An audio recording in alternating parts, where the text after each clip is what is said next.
All right, UNGC, New York City. Welcome back, everybody. Hopefully you all had a great break and had a delicious lunch. I know I did. And then you all feel ready for the next session. So we're very excited to have so many of you all here for our audience favorite session, the SDG Innovation Pitch Showcase, themed Solutions for Sustainable Business. Now, if you were here last year, it was epic. It was a lot of good times, a lot of fun. You all loved it last year, and UN Global Compact's SDG Innovation Accelerator has brought it back. Reunion.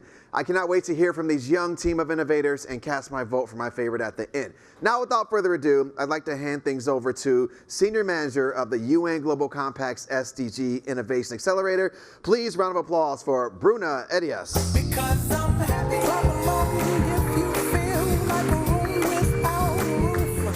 Because I'm happy, clap along. Wow, almost full house. Good afternoon, everyone. Hi, welcome guests, colleagues, partners, and all the bold dreamers joining this session today. Welcome to the SDG Innovation Pitch Showcase, Solutions for Sustainable Business. Today is honestly one of my favorite moments of the year. For 9 months, we have our young professionals from companies across the world. They have been rolling up their sleeves, questioning so many assumptions, and designing real business solutions that move us closer to the SDGs. And now we get to celebrate what they have built. This isn't just another pitch moment. This is proof that innovation and sustainability can and must move together. Over the next 2 hours, you will see 15 teams of entrepreneurs present bold, practical ideas that don't just tinker at the edges, but aim to reshape industries and reimagine the future of business. A few quick notes on how this session will flow. Each team will have 4 minutes only to share their solution, and then we will have our distinguished panel of judges who will have only 2 minutes for questions and feedback. And you, of course, our audience, you are part of the process as well. Using a QR code that you will see at the end of the session, you will vote for the solution you believe have the greatest potential for impact. So all your collective voices will help us recognize these projects that resonate most strongly with the sustainable future.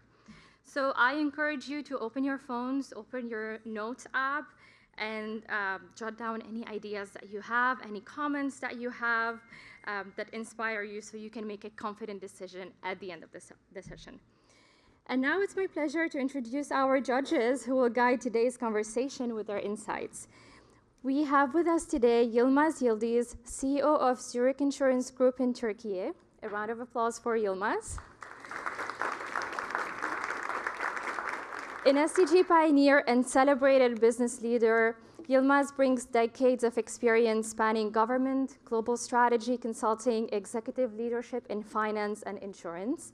From early work at Turkey's Treasury and World Bank projects, actually, to founding and leading major financial services companies, he has consistently championed innovation and social impact on a global scale. We also have Sofana Al-Rubayan,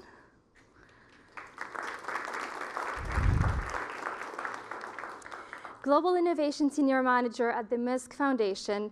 Sofana has also over a decade of experience translating ideas into action at the intersection of design, technology, and sustainability.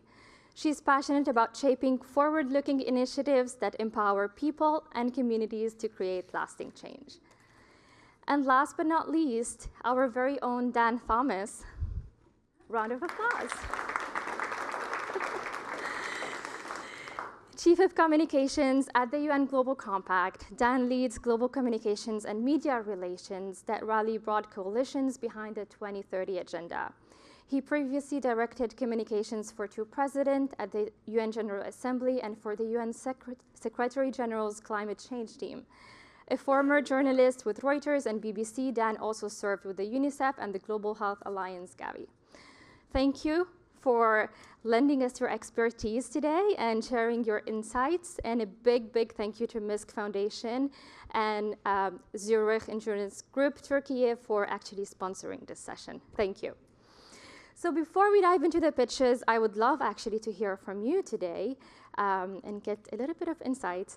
What will you be looking for in today's conversation? Sofana, maybe we can start by you. What are you looking for? Sure. From my end, I really am excited to see how all of these talented innovators are going to be connecting their solutions to real-world impact. Amazing. Yilmaz? Yeah, likewise, how do they connect and how big of a problem they're trying to solve? The bigger the problem, the bigger the solution, the bigger the impact.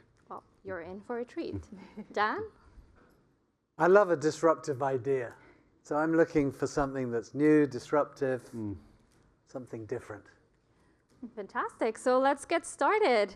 Please join me in giving a warm round of applause as we welcome our very first team from Central Asia, Kazakhstan, Central Asian Institute of Ecological Research with Aidana Vaikhanova.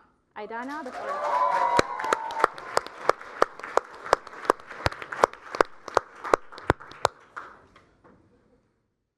Hello everyone, good afternoon. Today I want to talk to you about water.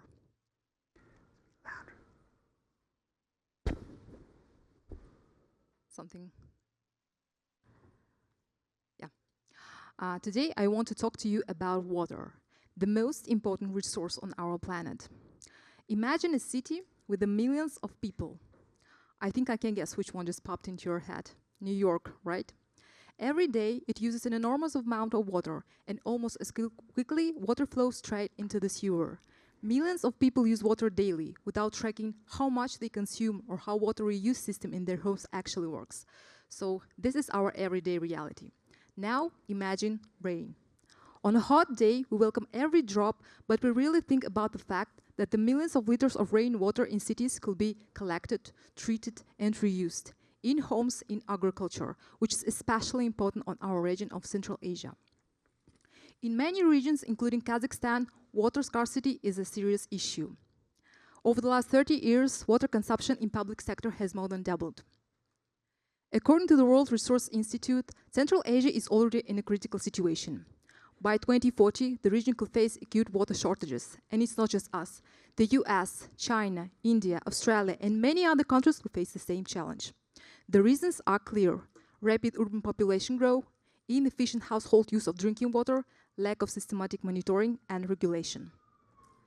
Well, our answer is Rewatrix, a smart water reuse system powered by AI. We turn rainwater and grey water into a reliable and reusable resource, cutting costs and protecting the planet. So how it works? This system combines engineering solution and digital control for efficient and sustainable water use. Buildings are equipped with a dual supply network: blue pipes, clean drinking water for municipal system; grey pipes, reused water for toilet flushing, irrigation, firefighting tanks on every floor for safety, and other technical buildings like washing and cooling systems. We collect rainwater and grey water from sinks and showers, and after filtration and multi-stage purification, they enter in a common reservoir. The purified water is stored in a storage tank with quality sensors, and after it is supplied with grey pipes for non-drinking needs such as irrigation and other technical needs. Full control, IoT sensors monitor water quality. Integrated weather forecasting. If rain is expected, the system automatically stops drawing from city supply to maximize rainwater capture. AI tracks usage savings and alerts for issues and controls the full operation processes.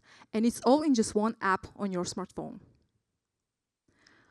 Our technology reduces drinking water consumption by 40%, family bills by 30%, and it also reduces the load on urban system by up to 35%.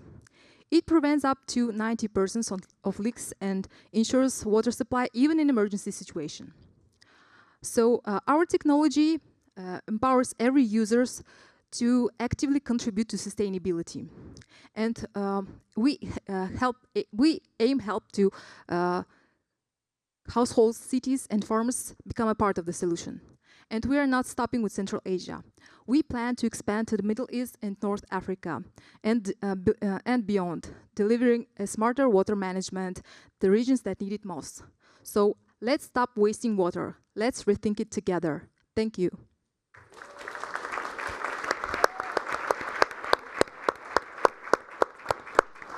I think that was such a great start. I'm gonna go over to the judges now to see who has any questions for Aidana.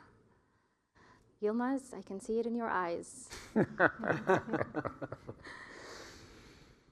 So, what is your value add exactly? Thank you for the questions. Well, our solution is unique because we combine everything in both in cities and agriculture. So unlike other systems, we combine everything in one smart platform. So the system savings water and help to adapt to climate change. And for example, in 2024 in Kazakhstan, especially in our city in Almaty, with an extra rainfall. So the technology will help to collect extra rain, prevents floods, and stored rainwater for dry times. So we will help farmers to irrigate during droughts, use less groundwater, and save money. So it is also flexible in cities, in new buildings. It's cheap and easy to install during construction. And in existing buildings, we use modular systems that connect to showers and kitchens and recycle water during recycle water without major reconstruction. So, Amazing. Thank you. Amazing. thank you. Thank you so much, Aidana. Thank you so much. And up next, all the way from China, please welcome Team Lenovo Group Limited, represented by Manlin Yi and Yanfei Pan.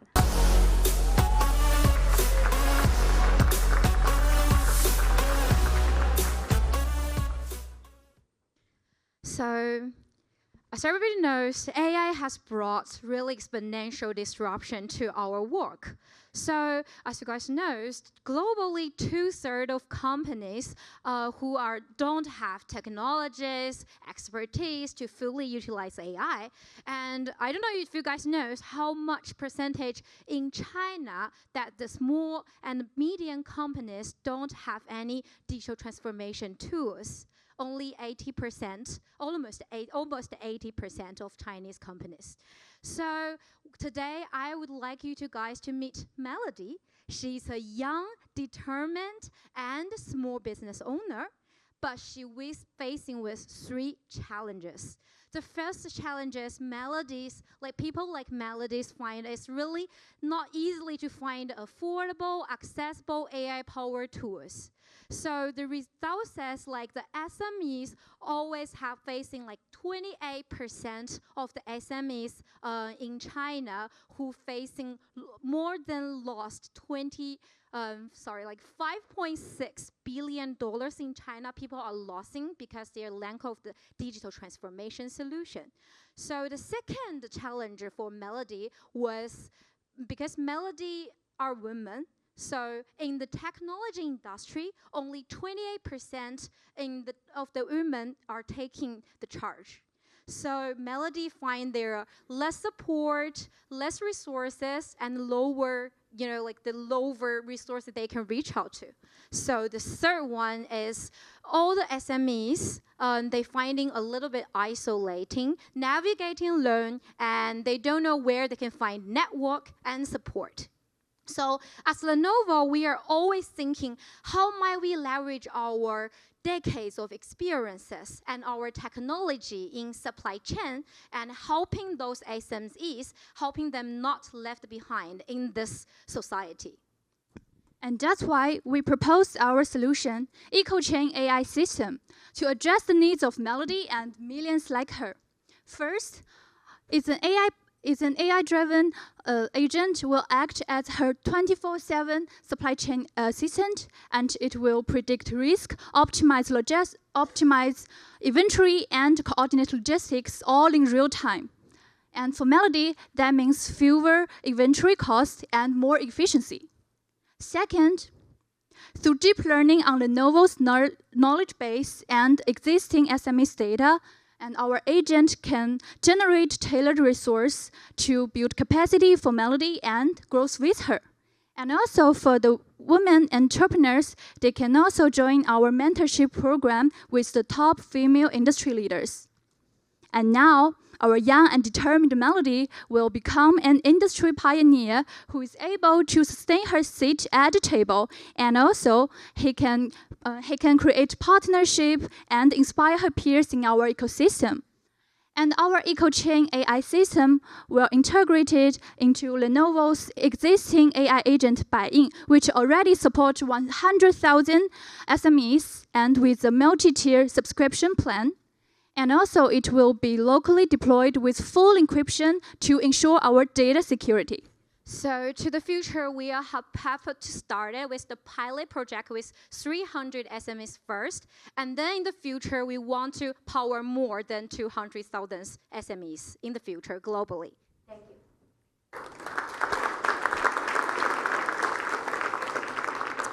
Amazing. Your passion really came through this presentation. Over to you, judges.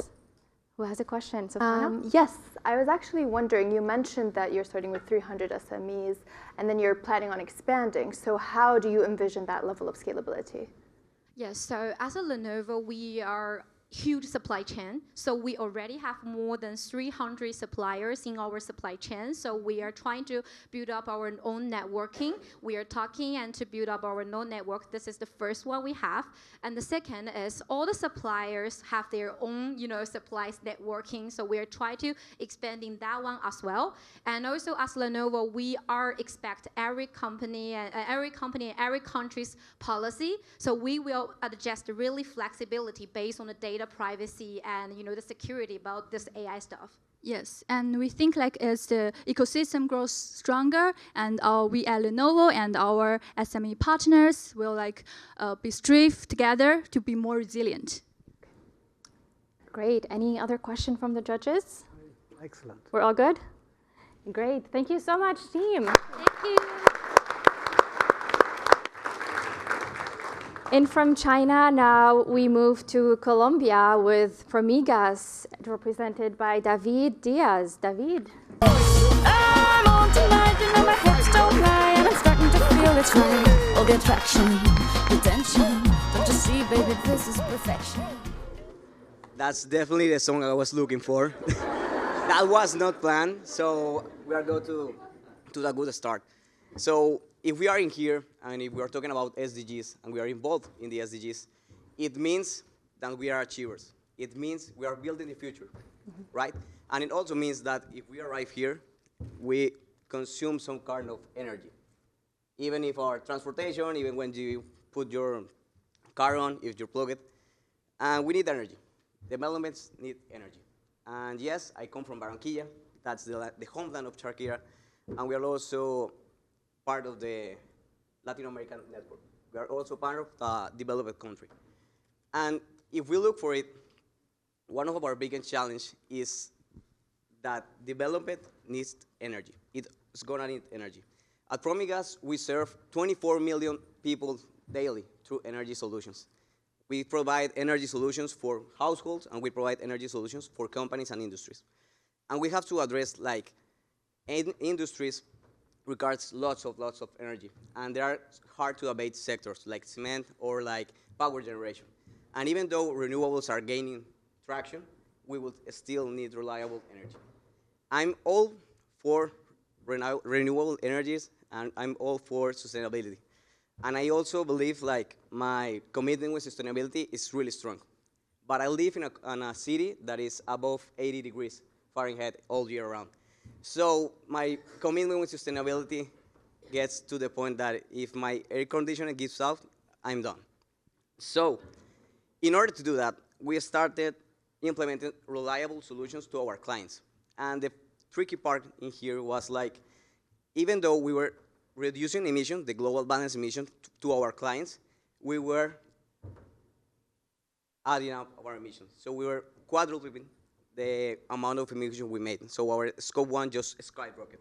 So we provided an energy solution to our clients, but we were harming our sustainability goals. So our main goal is to be carbon neutral on 2040. And that's just an add up. So what are we looking for? We are looking to reliable energy and to manage carbon. Our problem is not the kilowatt. Our problem is carbon. So what are we looking for? We are looking for modular carbon capture. So carbon capture is been around for a while now, but the thing is like you need large scale, really, really large scale, and you need a lot of investment. What are we looking for? We are looking for modular carbon capture. Smaller options, smaller facilities, and smaller components in order to address a lot of industries. We have two solutions. Amine scrubbers that we take industrial gases and we take it out and we treat it and we take CO2 out of it. And we stop that CO2 to go into the atmosphere. The second option we have, or well, that we're building on, is algae photobioreactor. So if you have biology class, do you remember photosynthesis? Yeah, do you remember it? Yep. It's the same one, but applied in a much, much more efficient way. So that's what we're looking for. We're looking to modular carbon capture that you can take into every industry or a lot of industries, and it's going to be a small scale to up to a big scale companies in order to address emissions. So that's our challenge. So we started as, that's our scope 1, getting injured. By now, if you know, 75% of global emissions are from energy. And by 2015, it's going to be, our energy demand is going to grow up to 25%. And most of that demand is going to be coming from developing countries. And the much bigger challenge is that 39% of all energy on 2015 is going to come from fossil fuels. So we need to address carbon. And our solution is to address carbon in a scale that suits every industry and suits every part of development countries. Thank you. Amazing. Thank you, David, for this presentation. Over to you, judges. Dan, maybe you have a question? Yes.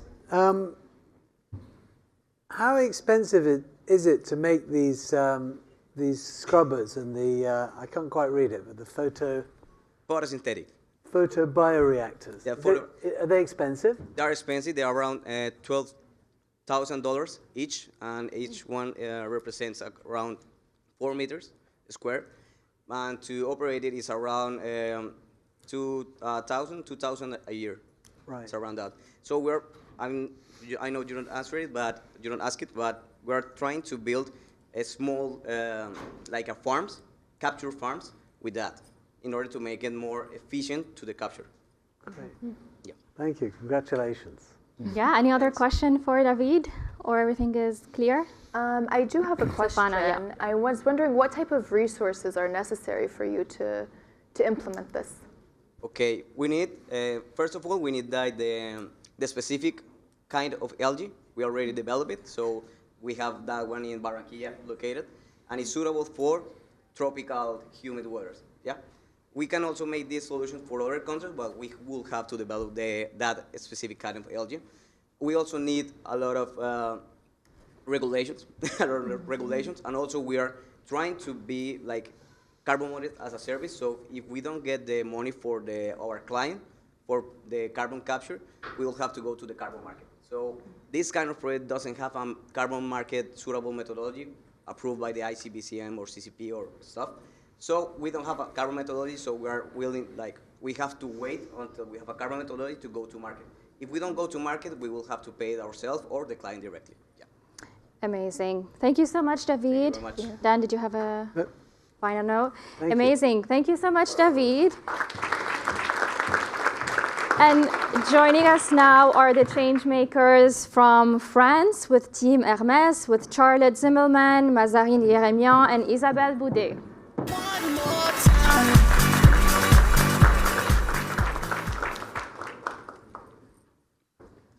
Ladies and gentlemen, in the world of fine jewelry, gold is more than just a precious material. It embodies heritage, craftsmanship, and responsibility. Today, the market relies on two main sources of gold: mined gold and recycled gold.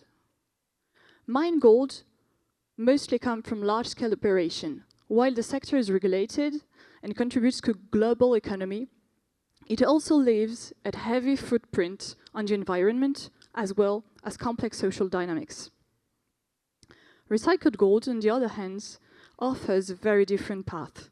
It comes either from pre-consumer sources, like production scraps in workshops, or post-consumer sources, like jewelry or electronics at the end of their lives. With much less energy, it brings an already extracted material back into the supply chain without digging anything new out of the ground. Today, the refiners collect those materials, mix them, and refine them to turn them into new gold. The problem is, this story is lost. We no longer know where the gold came from and how many lives it had already lived.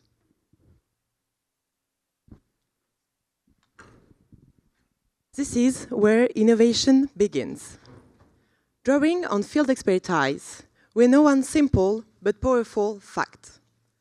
Gold never loses quality when it's recycled. That opened the door to innovation and to the development of a fully traceable closed-loop system for recycled gold. Here is how it works.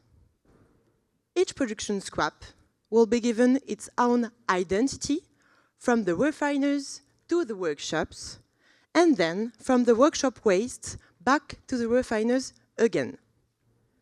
With this system, the industry not only knows the origin of the gold, but also how many recycling cycles it has gone through before becoming finished piece of jewelry. This closed-loop system transforms recycled gold from a generic commodity into a storage materials. It introduced a new layer of transparency. It strengthens quality control, and it allows both consumer and brands to engage with gold in a more conscious and informed way. More importantly, it demonstrates that sustainability and innovation can go hand in hand. Progress does not have to come at the expense of responsibility. Quite the contrary, responsibility can drive progress. The benefit of this innovation is clear, and it contributes directly to several SDGs. First of all, economically, it strengthens value chain and supports the sustainable growth. Industrially, it brings material level tracking, modernizing the luxury sector, combining innovation with tradition. In terms of consumption, it makes circularity real, measurable, and accessible to consumers. Environmentally, finally, it helps reduce the greenhouse gases emissions and protect natural habitats as well. This isn't about radical change overnight, nor is it just from Hermès' perspective. It is clearly a collective invitation to rethink how we engage with gold, which you know is a material that carries meanings of centuries, meanings of values and craftsmanship as well. We want today to show that sustainability can move forward together with performance, and we would like to open a way to a future where innovation is not only guided by responsibility, it takes its strength from it. Thank you. Thank you, team. Now over to you, judges, for your questions. Yilmaz? So, excuse my illiteracy about the process, but currently, what happens to gold scrap, and what are you going to be doing differently? Well, currently, there is still about a third of gold on the market, which is recycled because of its value. However, even if this gold is chemically the same, it's informationally unknown, and the fact that the material you use carries its own traceability information give you a key metric to measure how implementing circularity you are and how you are close to move on to a circular model and system. And also, just to complete, what we saw and what we would like to do is answer to environmental topic and make sure that we reduce our impact with regard to environment. So using recycled gold and making sure that we use recycled gold is super interesting for us, and that's also why we would like to work in this closed loop system to make sure that we know where the gold comes from. Okay. Thank you. Amazing. Any other questions? Savannah? Yes, I was wondering, because you mentioned that this goes beyond Hermes, right? This is a whole movement. So I was wondering, what would it take for this to expand globally? Good question. First of all, we are at the early stage of the process, and for this project specifically, as we are, talking about other projects internally, we would like to work with all our ecosystems, so suppliers, partners, but sometimes also other jewelry companies, for example. So we will need also to talk with them, but we will see when we will be scaling a bit this project. Amazing. This is just the beginning. Thank you so much, Team Hermes. And now from France, we will go to Georgia with Team International Corporation, ICR, represented by Meriam Ghazaradze and Nino Memanishvili. Pas besoin de mots, oublie tout est complexe. Tu pensais jamais trouver meilleur que ton ex. C'est le gars est trop frais, le Louis Star. Good afternoon, everyone. We're here today representing ICR Trade Georgia, one of the largest and most stable retail organizations. Fun fact, if you ever decide to come to Georgia, which is amazing, by the way, and you decide to shop, you will most likely give us business because we cover 30% of the retail market with 60 plus stores and 2 main warehouses. And that's a great part, is that retail industry is responsible for nearly 25% of all greenhouse gas emissions, making it one of the most carbon-intensive sectors on the planet. And the hidden culprit, it's the carbon-heavy engine of logistics. So as climate regulations tighten, ICR's inbound logistics leave it vulnerable to disruption. Out on the roads, our aging diesel delivery trucks are very fuel hungry, and our warehouses are dependent on fossil fuels. And this is slowing us down while it builds up our emissions. So we asked ourselves, how might we reduce the environmental impact of our logistics by switching to electric vehicles and solar energy? This is how we came up with our project of green logistics. It is smart and it's green. So it all starts with the sun. The sun comes up and it powers our warehouses, and then it also charges our electric vehicles. Once the sun goes down, we get our data back and we see exactly how much we have saved and how we have contributed to a cleaner planet. Instead of making small incremental changes, we've decided to basically reimagine the entire system and switch from a traditional linear model to a circular data-driven one. It's smart, it's traceable, and it's aligned with the SDGs 9, 11, and 13. So we have 2 pathways to our project, and the first one is the renewable energy pathway. So we moved to a new warehouse, and we're planning to cover it fully with solar panels, which would generate around 450,000 kilowatts of energy every year. And in only 3 years, we will be fully energy independent. This translates into around $50,000 in savings and 190 tons of coal offset, which to imagine is equivalent to around 25,000 hours worth of Netflix in 4K. So when we will switch to renewable energy, we know there are going to be challenges like upfront investment and definitely weather variability. But we see our goals, which is being energy independent and also powering everything that we need within our own system.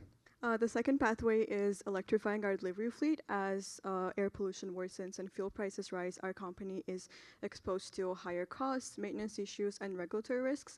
This is why we decided to go fully electric by the second year of the project. We'll be saving $95,000 after 2026, and we'll also be slashing 43% of our overall logistics costs every year. And even though there is once again higher upfront cost, it's still the return of investment is in 3 years.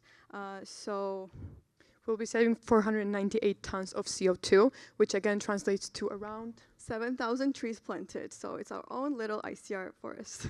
So by the end of 2025, we hope to begin the procurement process for our vehicles and the solar panels. And in only 3 years, in 2028, our logistics will look completely different. We'll have a full electric fleet, and we will be powering all our operations internally by solar energy. And we hope with making this cleaner and more smart decisions that we will pioneer in Georgian market as well, because we're just embarking on the sustainability journey. green logistics is about change, resilience, and leadership, but we cannot do it alone. So I'd like to call upon other sustainability leaders and like-minded partners to join us on this journey to create a project that works not only for the people, but also for the planet. Thank you very much. You can scan the QR code to get to know more. Thank you. That's amazing. Don't we all love new business models? Judges, over to you. Dan, you have a question? Yeah, I have a question. Thank you so much for your presentation. How supportive will your customers be of this move? And will they be prepared to spend a bit more on the clothes that they buy to support this kind of renewable activity? Thank you for your question. So we know that it's not easy to get the customers to understand sustainability, especially in an emerging market like Georgia. But because we believe we have a lot of influence as a retail organization and we have a lot of history and a lot of trust. So we're planning to implement this into our communications as well to help them, first of all, understand sustainability, understand why it's important, and then what we're doing and why we're doing it. As long as they understand the why, we believe that they'll be willing to do it because of, again, the relationship we've built with the customers along the years. They'll be willing to pay more? A little bit more. But we believe that this, like, working on our logistics will not have a very high impact on our products as at this stage until we go global. This is the first part. I'll tell you a little bit more because as we scale, because we know this is inbound logistics, but we work with suppliers all over the world. Our supply chains spread further and further, but we believe that we need to make the change within ourselves so that then we can choose our partners more correctly, and then we will definitely be going higher in costs, but we believe that it's doable within our market. Thank you. Amazing. Thank you, judges. I cannot wait to go to Georgia and see this myself. Thank you. And now, please welcome Team Absa Bank Ghana, represented by Kafui Vorgbe.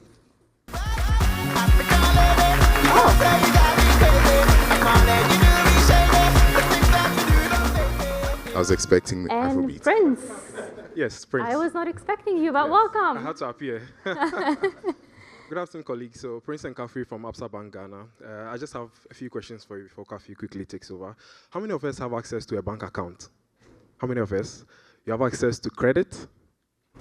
You have a savings account that earns you interest? Anyone? You have access to any form of insurance? Sounds like the basic necessities of life, right? But where we come from, that seems to be luxury at some point. Kafi? Yeah, it's a very different story for 1.3 billion people who do not have an account globally, adults. In sub-Saharan Africa, 800 million people have a mobile device but don't have an account. Meanwhile, 84% of them are digitally enabled and have received a digital payment. Right? Now let's think about credit. Only 59% of adults within middle and lower income areas have access to credit, and only 24% of it is formal, right? So you're knocking on the doors of a friend, family to get credits. Only 10% of people have access to savings that earn them any interest to beat inflation. 40% of them are paying bills digitally. The remaining 60 are walking to a place to pay a bill. And 26% of them are concerned about the future and covering the next bill. In sub-Saharan Africa, 1 in 4 people have sent money through digital means to the wrong person. Only 50% of them have gotten the money back, right? So there are some barriers to financial inclusion in the world. Affordability is the top one. Number 2 is accessibility. The cost is high. The presence locations are a bit far off, and documentation, right? Now let's zoom into Ghana. Population of 34 million people. The story of Ghana is a bit different because 80% of Ghanaians have an ID, so documentation is not a challenge. 81% of them have an account. How did they arrive at this? Well, there are 23 banks in Ghana, and the banks could only bank 40% of the population. But guess what? There are 3 telcos, just 3 of them. And these telcos have so many SIM cards in circulation that there's an oversubscription. There are more SIM cards than there are people in Ghana, right? The banks then partnered with these telcos to deliver a product called mobile money. Convert your phone number into an account and give you access to financial inclusion tools. But there is a gap. What is the gap? Today, the banks partner with the telcos to lend to customers. the banks don't own the customer, and so there is some added risk, which is increasing the cost of funds. The banking process is still onerous in terms of what it requires. But this presents us with opportunities because Ghana is digitally ready. Through the mobile money partnership, the services are accessible, and we only need to bridge the affordability challenge. So what is our solution? It's called Spark. What is Spark? Spark is a KYC-light digital account that enables you, once you have a SIM card, an ID, and a mobile device, to get an account within 60 seconds. You can onboard yourself, you get access to instant microloans, you get goal-based savings and earn interest that is above market rates. You also have access to micro-insurance. That means that you can pay small premiums and get value. You are then enabled to do bill payments. People stop moving to pay bills. And then because of our partnership with the telcos, you have access to agents. And there are over 400,000 registered agents currently. What's the impact you're expecting? At least 1 million additional Ghanaians by 2028 should have an account with us. They'll be getting funds for loans at 33% less than they're getting on the markets, save and earn 500% more than they're getting, widespread coverage. All right, where are we currently? We partner with a fintech and we have rolled out the first few stages to onboard and pay bills. Very soon, before this year ends, loans, savings, insurance will be live. Thank you. Amazing. Thank you so much, team. Judge Yilmaz, I know that you have a question for them. Oh, I have many questions for all of them, but I'm refraining myself. So look, clearly you're addressing a very relevant point. With respect to SDGs, which ones are you covering with this idea? Okay. We're focusing more on financial inclusion, which sits under livelihood, so SDG 9. So that's our key focus. We believe that this creates opportunity for people to actually gain employment, to become those merchants, those agents, serving their communities around them, and people will be better off. Amazing. Do we have another question for the team? Sure. Yes. I'm wondering, does any other existing solution exist? And if so, how are you differentiating yourself? So the closest we've come to is our partnership with the telcos to deliver mobile money. But again, because we do not bank them directly, they are quite limited in what we can do. So your ticket sizes are small because telcos don't have a banking license to offer the same products that we do. So a telco customer today does not have a card. They have to dial a short code to send money. So it's quite a manual process. So we believe that we have something that can beat the market, and it will be difficult for competition to copy. All right. Well, thank you. Thank you so much, team. Well done. And now let's hear from Team Synthos from Poland with Bernard Gregory and Mats Hutch.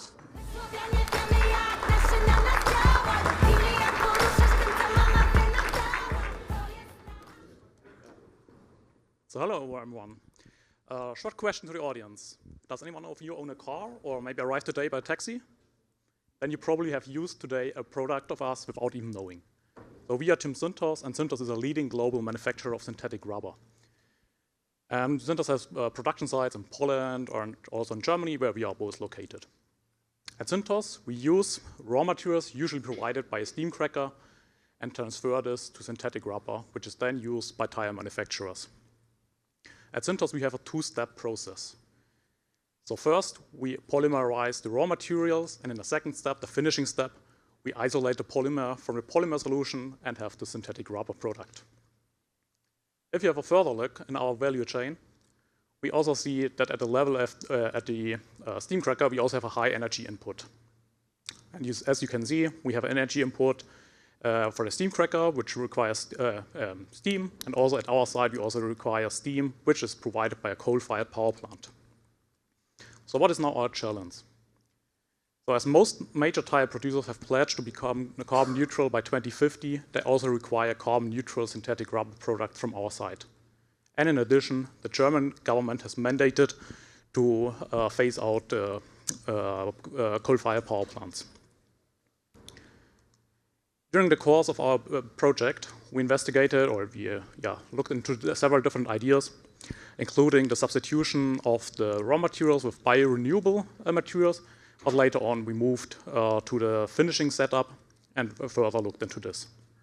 So to summarize our challenge, so how can we support the tire manufacturers to meet their sustainability commitments for carbon neutral synthetic rubber and for tire production, and ultimately deliver you, the end customers, more sustainable tires?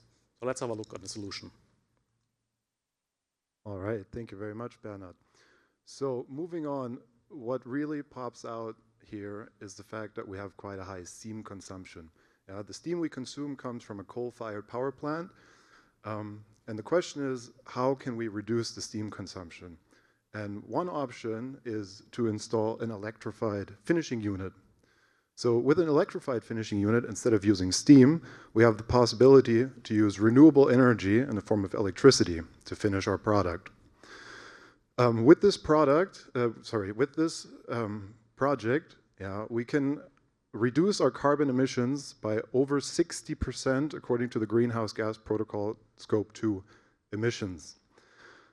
And in addition, if we move away from steam, we will also be reducing our wastewater, significantly reducing our wastewater, because if we don't use the steam, it doesn't condense into wastewater.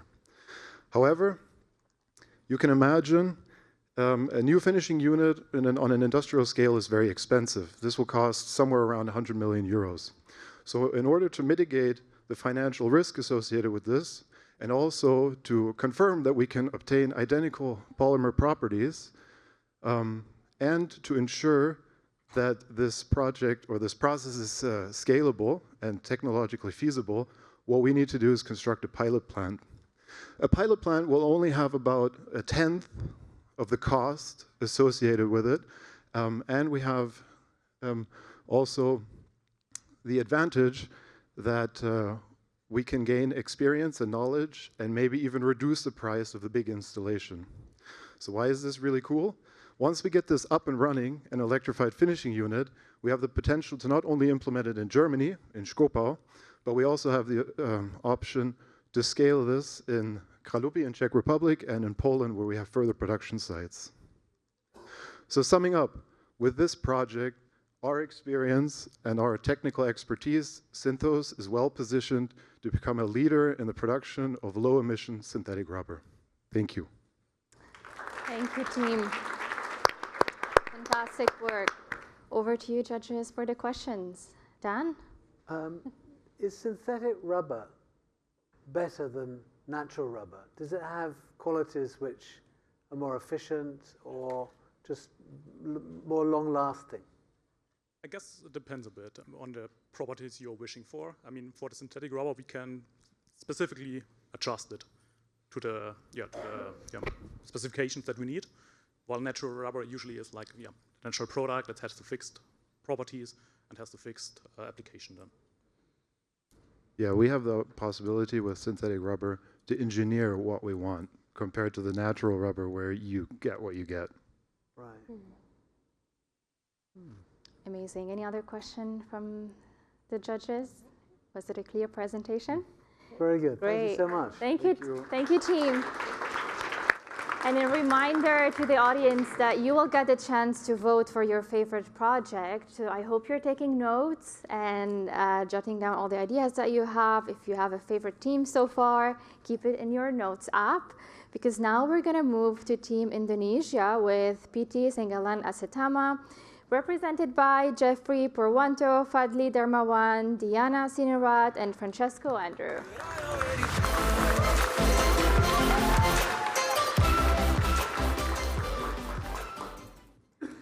So, everyone here, I want to invite all of you to imagine this.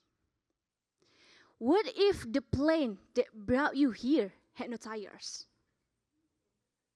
What if the pen in your hand that you always use to write and sign something had no ink? That will be disaster, right? Yet both tires and ink rely on one material, and it's called carbon black. But here's the hidden cost. Almost all carbon black still come from fossil oil. And every ton produced, 3.3 tons of CO2 go up into the air. And even worse, demand of this carbon black still climbing 4 until 5% for every year, which only means emission tomorrow will be even higher than they are today. So at the same time, our operation generates around 265,000 tons of empty food bunch or EFB for every year. Everyone here, does anyone know what empty food bunch or EFB is? No. Okay, so empty food bunch or EFB is a biomass left after our mill operation. And with mill expansion ahead, our operation will be generate more EFB than we can manage. So we ask ourselves, how we solve this challenge into a solution and the benefit? The answer is collaboration. We partnered with Indonesia's national research body, named BRIN, to pioneer bio-oil pyrolysis. Put simply, our innovation upcycles EFB together with plastic waste into bio-oil. And this bio-oil replaces fossil oil as the main raw material to produce green carbon black. Everyone here, as you can see, this is the first time in the world that carbon black is produced using EFB as the raw material. And for EFB itself, they are normally used as an organic fertilizer. But it takes 3 months for them to be useful.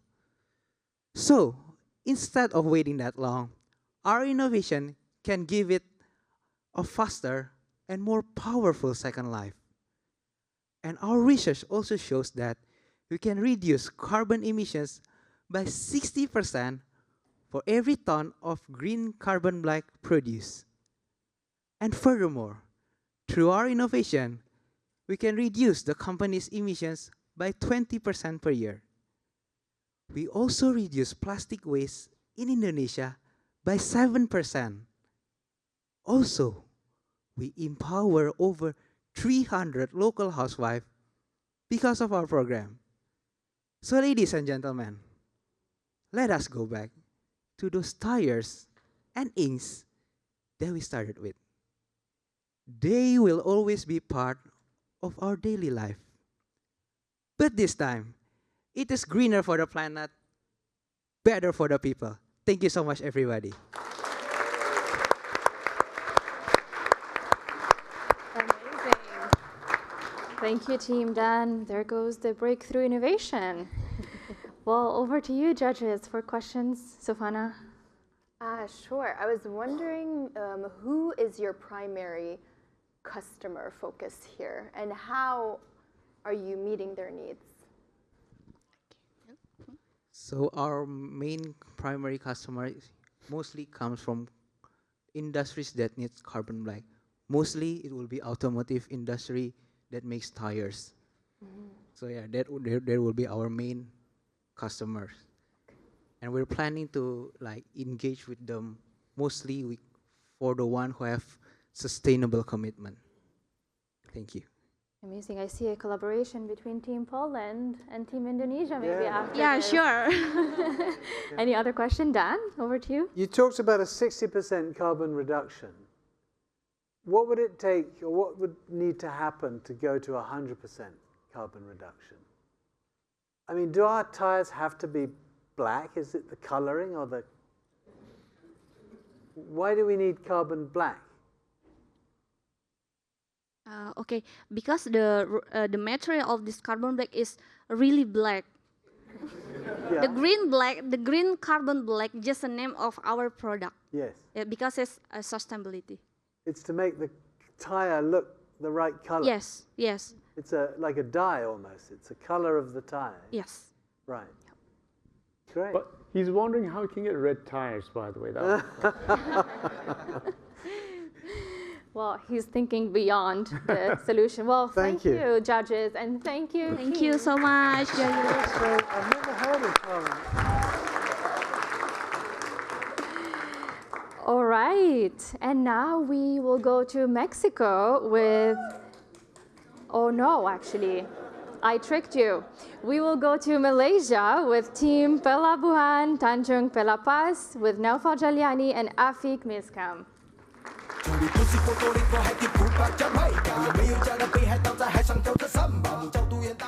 Thank you so much. Luckily, my Spanish is a bit rusty, so not from Mexico, from Malaysia. Yeah.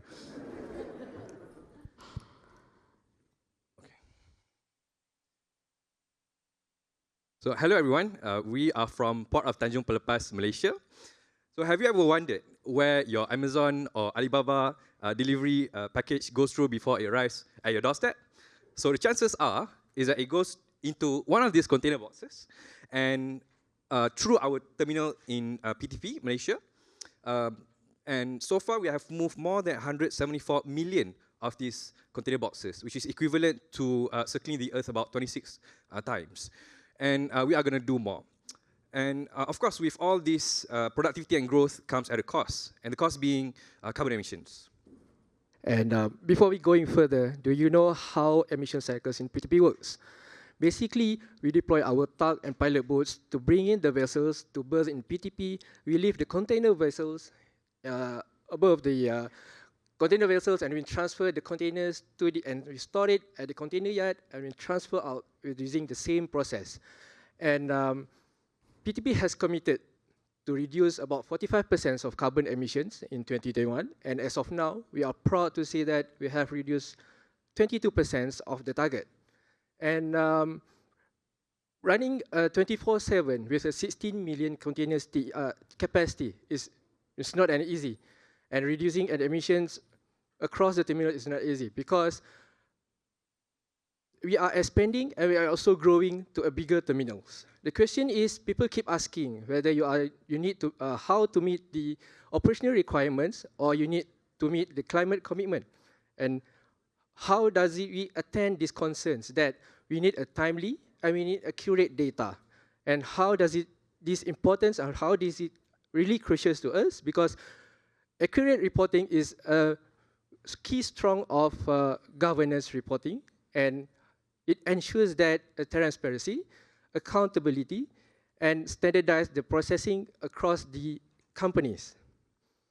And talking about standardized and accurate data, we have found that we are facing with three main challenges. We are lacking of data, we are lacking of timely data, which could hinder us of making decisions. Second is, most of the data processing were done manually, and which could increase the inaccurate reporting. And last but not least is that most of the time was spent to analyze, to compile all the data, and this we could transfer these efforts towards having to have a focused initiatives and also strategic explorations. Thank you, Afik. So for the past 9 months, we've been working together with our sustainability team as well as our IT development team to build an emissions monitoring and simulation dashboard. So with this MVP, we can accomplish three main things. First, we are able to visualize where we are in terms of our carbon emissions. No more waiting for one whole year for our annual sustainability report to know that. Second, we are able to analyze the trends so that we can know where we are going. And third, we are also able to simulate and forecast where we might go if we implement certain initiatives. In this simulation, we are able to identify the optimal combination of electric and diesel trucks that we may purchase in the future and how it will impact our Scope 1 and Scope 2 emissions. So what are we looking for? We are looking for partnerships first with AI and analytics companies so that we could build a more accurate data models. And second, we are also looking partnerships with companies who's been on this journey so that with battle scars, someone from whom we can learn from. Thank you so much. I'm looking forward to connecting and working together. Thank you so much, team. Great presentation. Judges, over to you. Yilmaz? No questions? Dan, Sofana? Why do you feel data visualization is important? Yes, so for a lot of the data owners and for the management team, they want to know where we stand in terms of our emissions, when they need it. So, for example, when they need to do reporting for multiple functions, they want the latest data instead of the data from the previous year. So then we can make more informed decisions based on where we at now. And also that would affect this is also part of a long-term plan where we have a centralized repository and a database from which we can build data science models to do many other use cases and simulations. One that you saw was the electric and diesel simulation, but we also have received requests to do a carbon pricing simulation and how that will impact the emissions. So it's all about the data journey. Nice. Well, thank you, team. Thank you so much again. And now we will go to Mexico with Team Volkswagen Truck and Bus Mexico with Anaí Ramirez and Andrea Guerrero.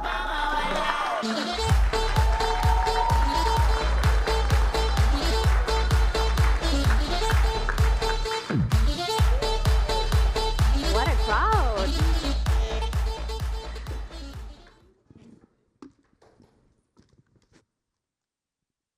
Hello, everyone. How are you? Buenas tardes. So let us just start to ask you something. Could you please raise your hand who used your own car to go to your job every day? Okay, thank you. And now, could you please raise your hand who use the public transport to go to your job every day? Okay. And how long does it take you?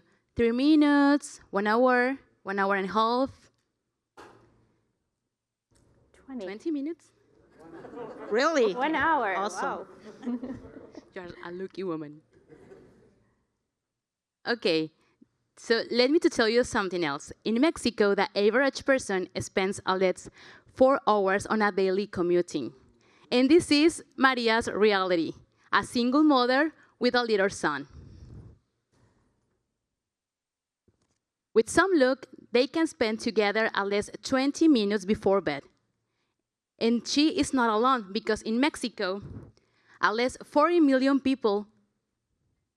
of people sharing the same story, that here. And around the world, over 300 million people in daily users. And you might wonder, why are we talking about this? Well, we come from Volkswagen Truck and Bus, and our purpose is to develop sustainable transport solutions for everyone. And that everyone includes Maria. But if Maria is spending 4 hours commuting every day, that means we still haven't solved her problem yet. Now I want to ask you another question. Have you ever used a smart elevator? Yes? No? Okay. Well, how do they work? I'll tell you. When you arrive to these elevators, you stand in front of them, you'll find a little screen that will ask you which floor do you want to go to. Then, this screen will tell you which elevator you should take. You go into this elevator with other people that are going to the same floor as you, and it takes you straight there. Right? Yeah, you save time, you have a faster trip, and why? Because it reduces the stops in every floor. With this in our mind, we get inspired, and Urbanity was born, a system that is inspired in smart elevators. And the question is, how does it work?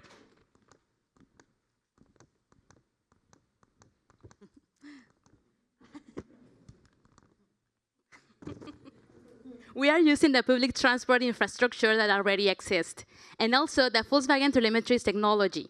It's very simple that everyone can use it with or without a smartphone. So first one, choose your destination, and then the system creates groups of people who's going to the same destination. And finally, the drivers receives the same information, follow the routes, and the users can arrive faster to their destination. While this is happening, the systems are generating data for real decision making for our governments. How does this look for the people? They could save up to 206 hours per year in their commuting every day. Can you imagine what would you do with that extra time? Imagine the opportunities for millions of people. Because sustainable cities should be places where our time and our life do not fight each other. The result, less time on road, less carbon emissions, and the most important, better decisions making for our governments based on real society needs. Because is it that social justice means? Because in this year, if we can send tourists to space, why can't we get home Maria on time? Thank you. Amazing. Thank you so much, Anahi and Andrea. Over to you, judges, for the questions. No questions? Thank you so much. They're debating who wants to ask the question. Well, this is a really interesting problem that or challenge that you've provided the solution for. I was wondering, in terms of your validation of this problem, what kind of needs, I guess, or pain points, how did you get that from the people to figure out that this is the actual problem? Well, we actually prove it. We went to prove our own public transportation in our city. Querétaro is like a really important city in Mexico, and it has a lot of lack in transportation public system. So we went, and the reality is that we couldn't even use it because it wasn't accessible for me. And when we asked people that worked with us, they told us like, yeah, for arriving at 8 o'clock in the morning, I have to get out of my house at 5:30. So people doesn't have the same opportunities when of your 24 hours a day, you are commuting 4 hours or even more. Amazing. Any other question? Great no? work. Fantastic. Well, thank you so much. Thank team. you. Thank you. If you like this presentation, make sure to take some notes because you will be voting at the very end using the QR code that will show on screen. We have 5 more teams, and from Mexico, we now move to the Netherlands with Team Fugro, starting with Niels Waldrave, Siske Friso, Omar Baghdad, and Jaron McVie.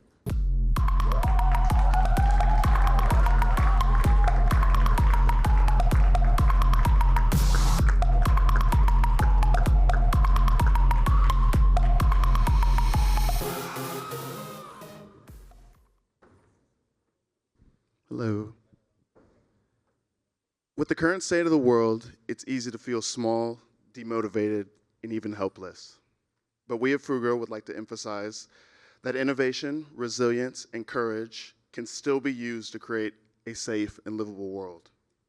Adversity, just like in life, is something to look forward to and not to run from. Each of us in this room, just like Fugro, is equipped and ready to lead the conversation on sustainability. At Fugro, we pride ourselves on sustainable advice during energy and infrastructure projects. These projects require large investments and often put sustainability in the nice-to-haves as opposed to the need-to-haves. I have worked in the construction industry long enough to see the gap. We talk about sustainability, but we rarely live it. Why? Because every project is treated like a standalone challenge. Data got lost, and the system reward just to comply, doing enough to comply. But I have seen something else. I have seen people who care, people who want to do better but feel stuck. This isn't about just selling a greener solution. It's about rewriting the rules. It's about leading a transformation. Because if we wait for someone else to do the change, probably we're going to wait forever. And I believe we are the ones who are going to change that. Now imagine this. When I was in the market to get a new house back home in the Netherlands, I also checked this energy label. It helps you make an informed choice as a consumer. But when you're designing and building a new wind farm, a port, or a tunnel, massive piece of infrastructure with decades of impact, there's no equivalent label. And that's actually where we saw an opportunity. So we developed the impact score. It's a framework that helps score every solution that we offer, whether it's a project or a product, against clear sustainability criteria. It's not just a label, it's meant as a conversation starter. It helps show the potential of each option to our clients, even if the most sustainable choice isn't selected right away. Moreover, it helps the client to, it could help the client to decrease their footprint by selecting better, more future-proof options. It not only positions us and our clients as leaders in sustainability by just reacting to regulations, but by acting proactively in shaping the future of responsible infrastructure. This is the moment for us to make a change, together, away from short-term compliance towards long-term leadership. Because sustainability isn't just about reducing harm. It's about building resilience, opportunity, and trust. And here's the power of the impact score. It turns sustainability from something exceptional into something normal, making sustainability part of everyday decision-making, just like checking an energy label before buying a house. These small steps, they matter. They add up, and together we can change the industry. So our invitation to you is simple. Let's take charge together, as the choices we make today will not only impact the industry, but also the world we leave behind. Let's collaborate and make a change, together, for a safe and livable world.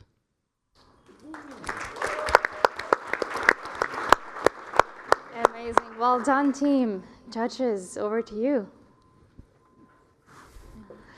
I see all these questions in Sofana's face, and I'm like... Let's see. I think because the impact score is such a pivotal thing in terms of setting a standard, how do you foresee this setting a standard across the industry or various industries? Good question. Yes, and that's exactly what we want with this solution, is for other companies, other industries to try to adopt a similar and also standardized approach, so that way the energy label or the impact score can be trusted and used across multiple companies. So we have a baseline for sustainability for these types of projects and also across the industry. Amazing. Any other question? Would you be able to measure the impact of this Leaders Summit? An A. That's fantastic. Great. Well, thank you, judges. Thank you, team. That was such a great presentation. Thank you. Thanks, Bruno. Thanks.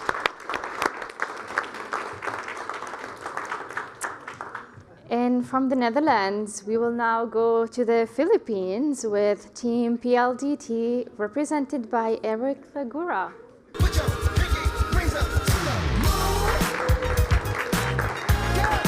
Oh, he has flags. So mabuhay! The Philippines, where I come from, is a beautiful country made up of 7,641 islands and about 113 million Filipinos. As the largest fully integrated telco in the Philippines, we at PLDT and our mobile unit Smart connect 67 million Filipinos across our islands and with the rest of the world. Our services enable businesses, Filipinos overseas, remote communities, and the government sector. And while climate change is a global phenomenon, for us Filipinos, it's a much local and everyday reality.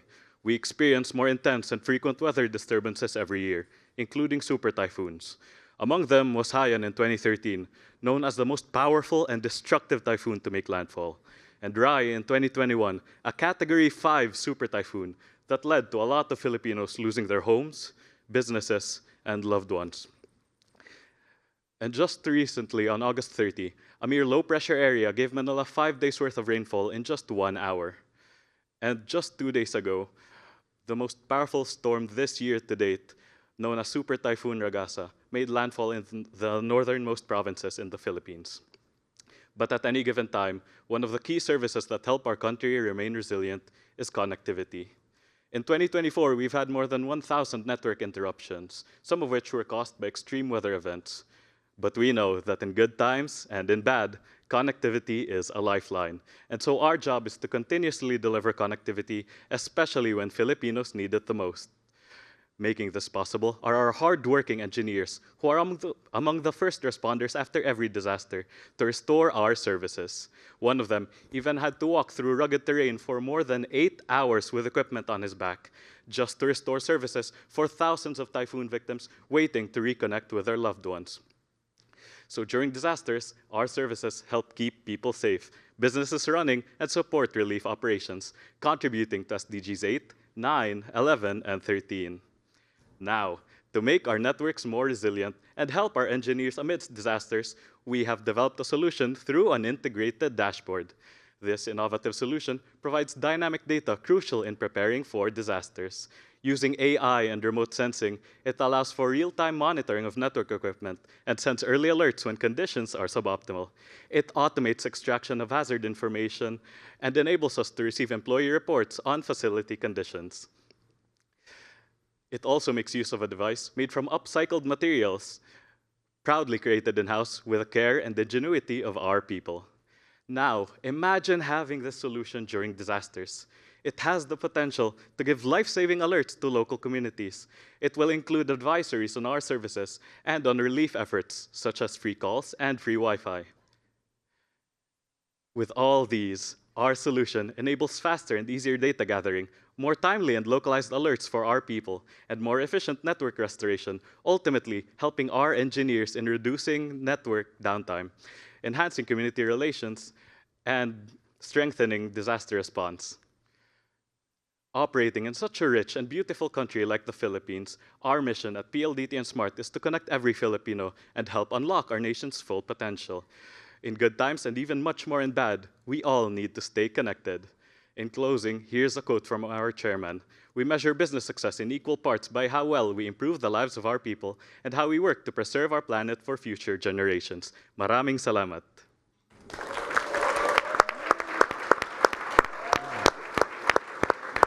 Thank you so much, Eric. That was fantastic. Judges, over to you for questions. Yeah, so if I understand right, the solution here is you collect data about potential natural catastrophes, provide that on a dashboard to the population?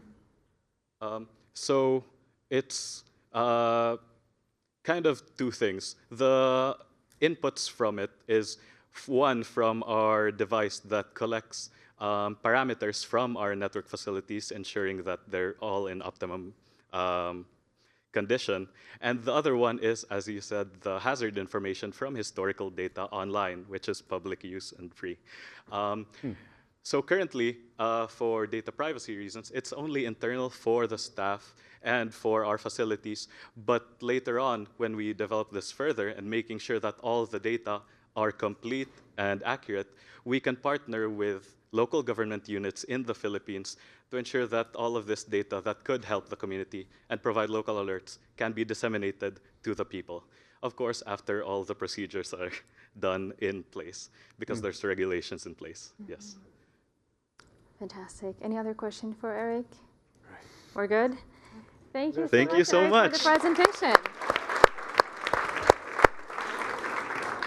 And from the Philippines, we now move to South Africa with Team MTN, represented by Koketso Kekana, Lungelo Gwala, Sinam Chometri, and Zianda Thomas.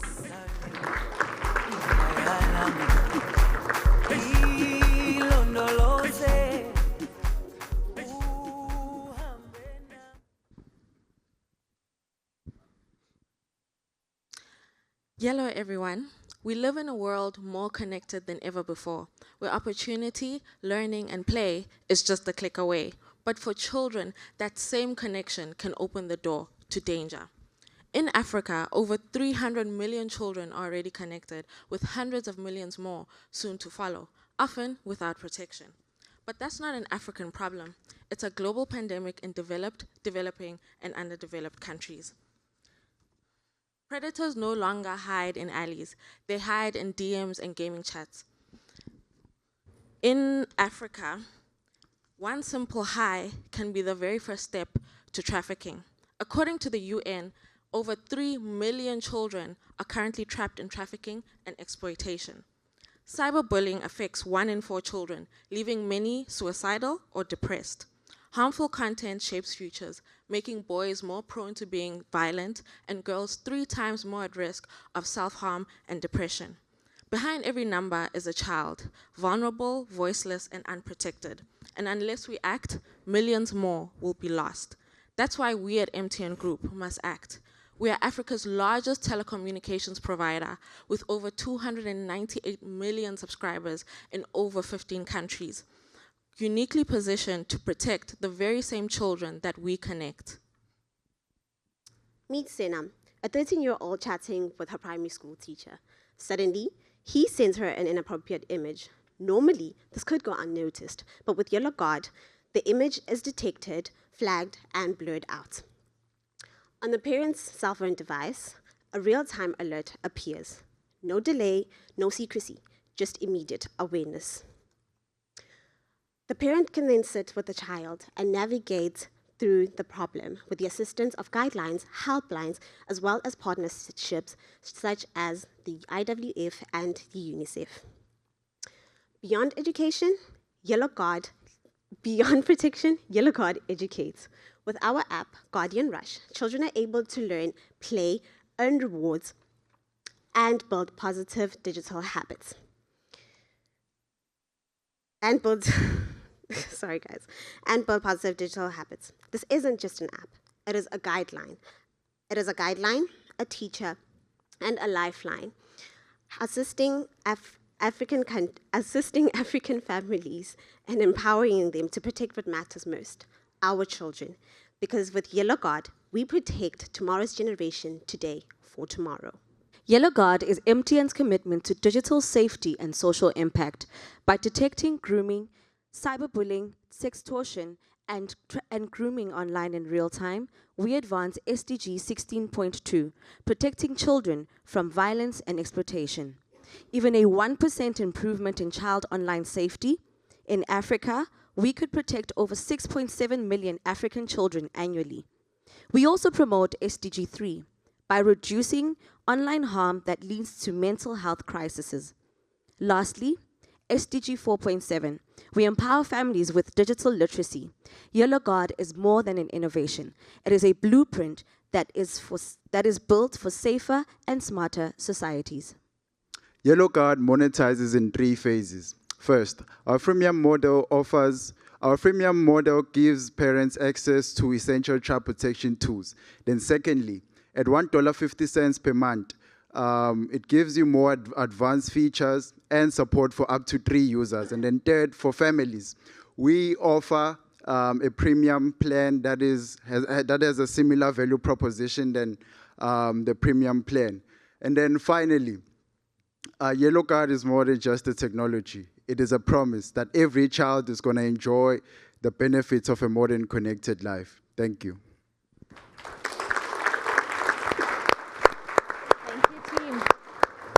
Fantastic presentation. Judges, over to you. Yeah.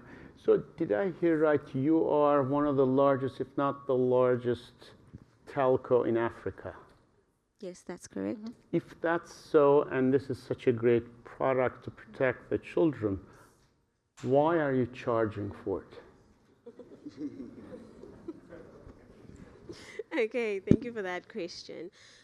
So the reason why we charge for it is, first of all, we are not going to be utilizing our own services for this, right? We need to outsource. Hence, we said that we need to build partnerships with external users, such as currently we are looking into Google, right? Who do have the ability and the technology to actually roll out such a system. So hence, we are charging it. But we're trying to use a model that is not going to cost a lot of people. I mean, I think for such a price, right, for less than the price of a McDonald's, you can protect your children and ensure that your children's future is protected and that they build, positive digital habits and they don't fall into the wrong hands online. Amazing. Another question for our team? This is such an important topic. And I know that this is like, I was wondering more along the lines of how do you ensure that you can expand this even further geographically? So geographic what? You want to go? Okay, cool.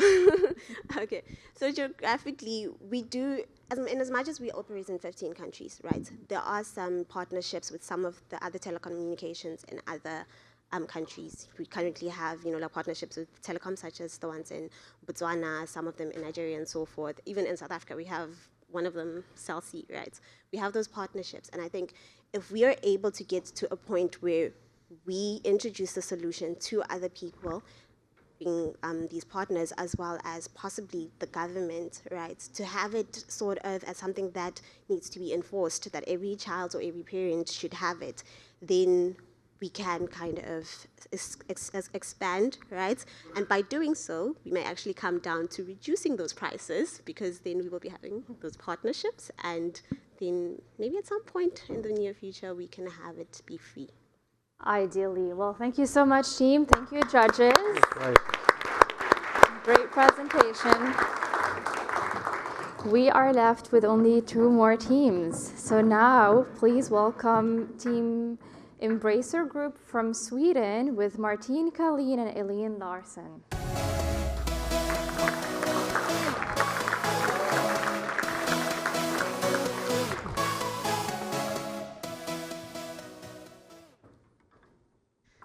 Hello everyone, we are from Embracer Group, and to start with, I would like to ask, how many of you have kids around you who play online games? Do you actually know what games they are playing, or if they are playing with friends? Every single day, more than 85 million children log into Roblox, and over 90% of the kids between age 10 and 12 play online games regularly. Now let me ask you another question. Do you have kids who play team sports? Yeah. Do you know their coach and their teammates? Would we leave children alone at football practice with no coach, no teammates, and no trusted adult? Of course not.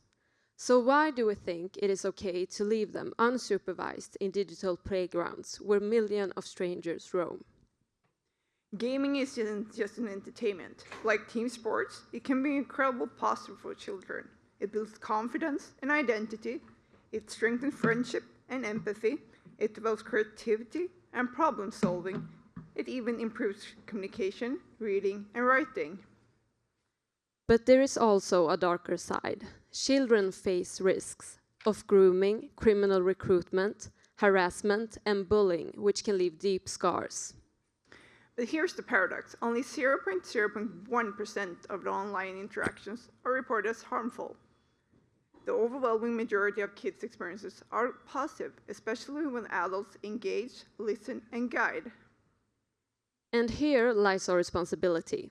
We are one of the world's largest gaming and entertainment groups, but no single company can solve this alone. As an industry, we must come together, develop solutions, and set new standards for a safe play.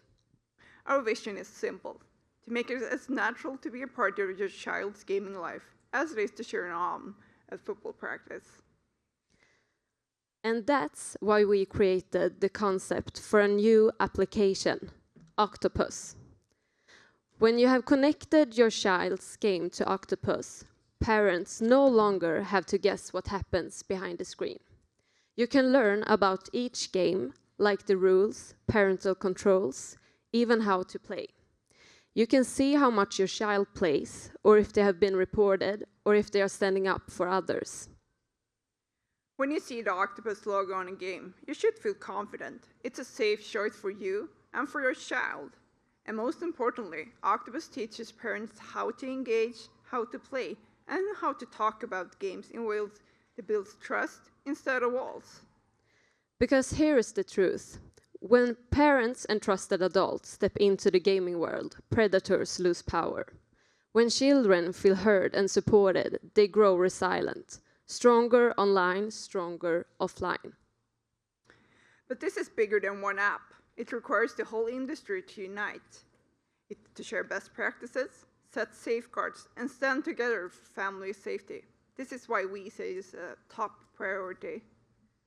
Online games are here to stay. They are not just games. They are the new social arenas where the next generation grows up. The question is, will you leave your children to navigate this alone, or will you step in, guide them, and protect them, and empower them? With Octopus, we can help turn the online world into a safer, more inclusive space, but we cannot do it alone. It will take developers, publishers, platforms, educators, and policymakers and parents working together. Because when we get this right, we don't just protect the kids in game, we prepare them for life. Thank you.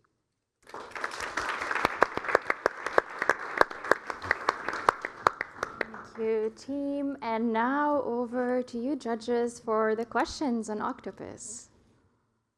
Are you going to charge for it? Sorry. We will get the money back if people actually play more games. So we're not going to charge for Octopus, but we'll get the money back by more players. Great salesperson. And how can it help protect children from digital violence, being groomed, being exploited as well? If we get more parents to engage, because when we talk to the kids, if something happens online, they don't want to tell the parents because then they lose the iPad or something. So we get the relationship between parents or trusted adults become better. We reduce the risk a whole lot.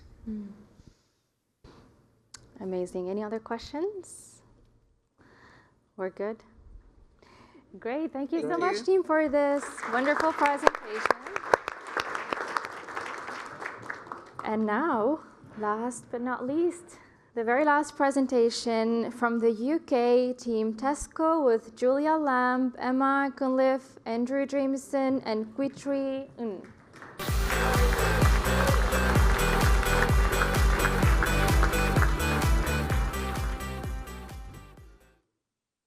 Good afternoon, everyone. We're the final group. We're Team Tesco from the UK. Tesco is the largest retailer in the UK with market presence across 5 European countries and also over 4,000 stores. We really wanted to start by asking you guys a question. Could you guys raise your hands if you've ever cleared out your fridge and felt guilty about how much food you've had to throw away? Well, I see a lot of hands. I see a lot of hands. And you're not alone, because we surveyed over 800 of our customers, and over half of them said that they really, really wanted to reduce the amount of food that they waste. So today, we're here to share our solution to empower our customers to reduce household food waste, a challenge that is yet to be addressed at scale. At Tesco, we're dedicated to tackling food waste on a supply chain level, but if we're able to tackle that on a household level, that would be the key to solving the age-old problem of food waste. And our size and scale puts us in an ideal position to do so. Our solution directly addresses SDG 12, as well as contributes to 4 other SDGs. So we focused our research around 3 key areas. Firstly, what's the problem? Globally, a third of all food is wasted, which contributes to around 10% of annual greenhouse gas emissions and costs over $1 trillion a year. In the UK, 60% of food waste happens in the households. Next, who's most affected? 18 to 34-year-olds are key contributors, and yes, we fit into that group. Like us four, this group cares about sustainability, but in real life, convenience often wins. We're juggling work, studies, rising costs, and it's all adding up. Lastly, where is the opportunity?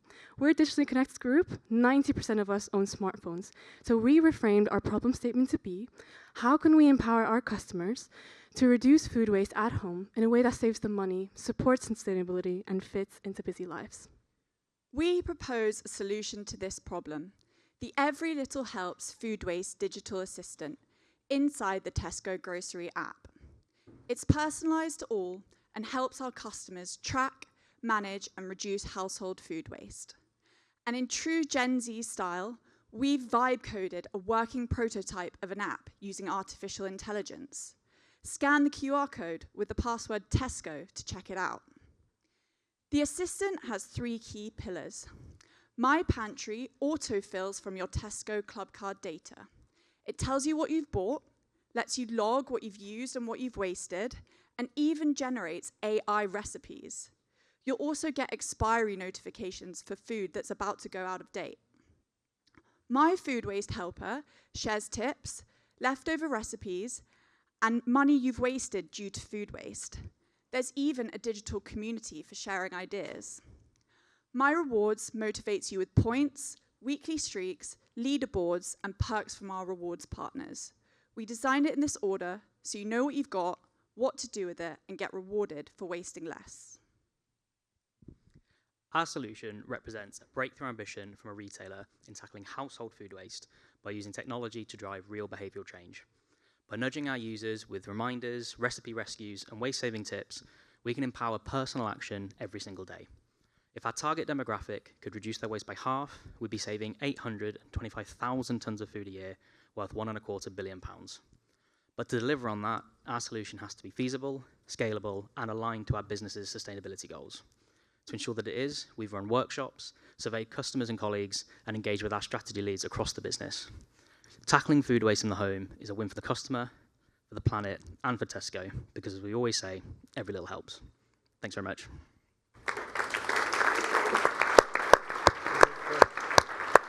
Fantastic.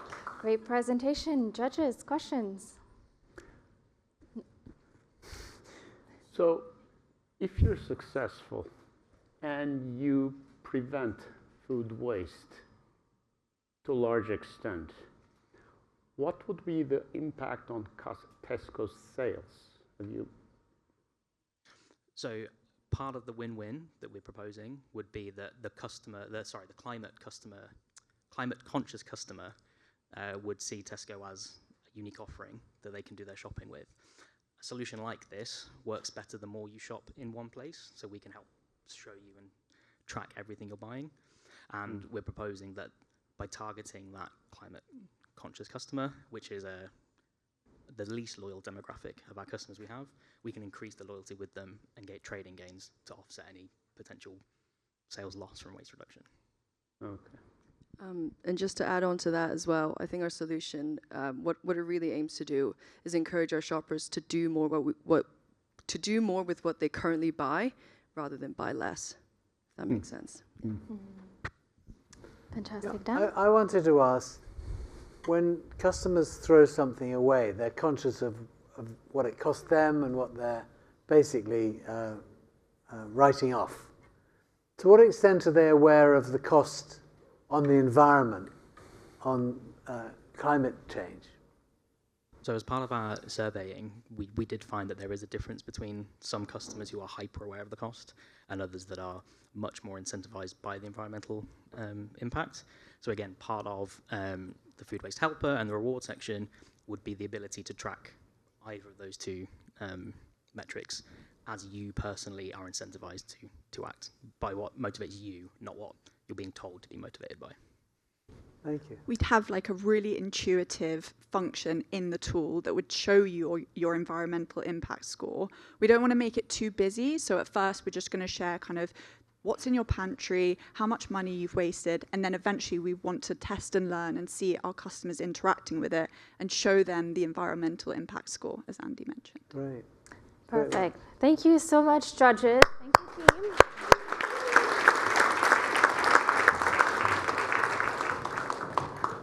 Wow, what an afternoon. Let's take a moment to appreciate what just happened in this room. We traveled across industries, borders, and ideas, guided by the 15 teams who showed that the sustainability and business innovation are not opposites, but powerful partners. To our judges, Yilmaz, Sofana, and Dan, thank you so much for the thoughtful questions and sharp insights that stretched every idea a little bit further. I'm sure that the teams are going to go home and refine their ideas. And to our innovators, you have done so much more than just present a pitch to us today. You've modeled the mindset every company needs to meet the SDGs, courage to challenge the norm, creativity to design new solutions, and persistence to keep going when things get tough.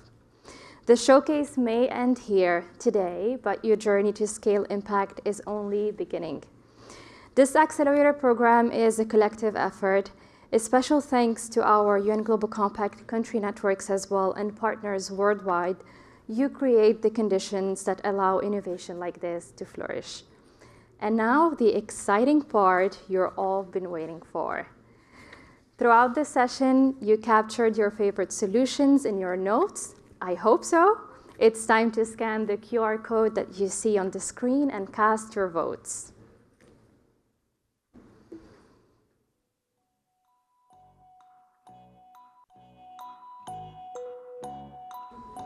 Suspense, suspense.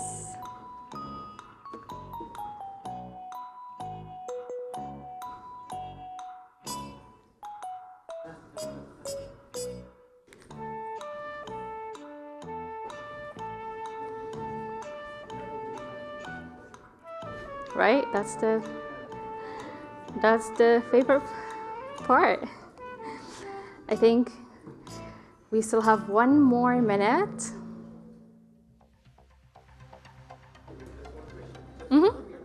Yes, just one. I know it's tough, but you must have a favorite.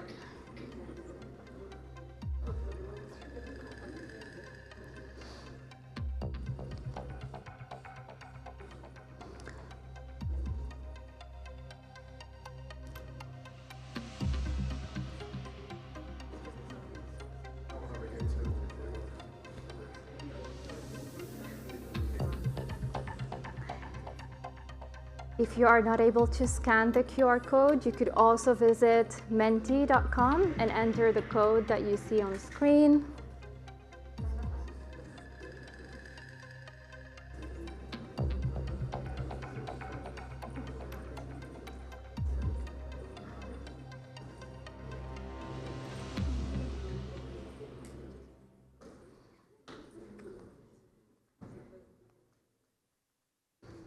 All right.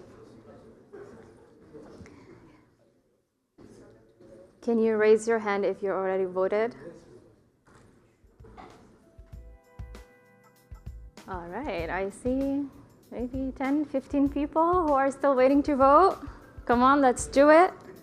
I'm nervous because I see the numbers in front of me and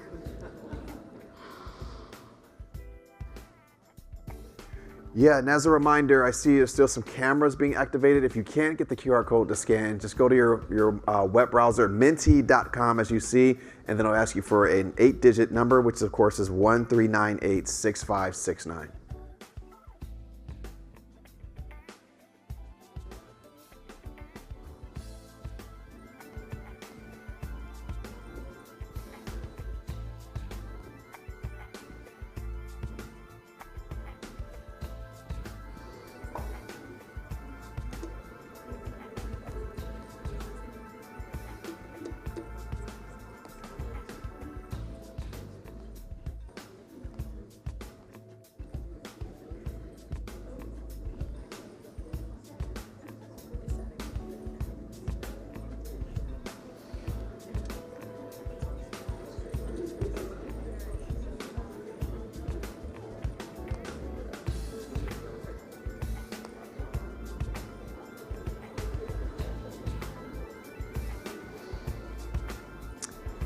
all right, the results are in.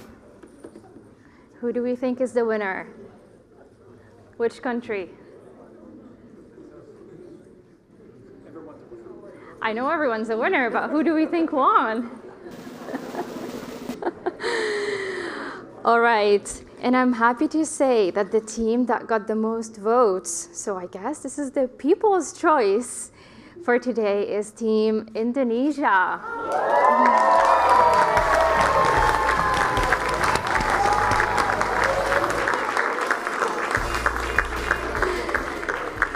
Congratulations, team. And as we celebrate this, let's remember that today isn't about a single team or a prize. It's just proving that when diverse minds work together, business can accelerate progress for people and planet.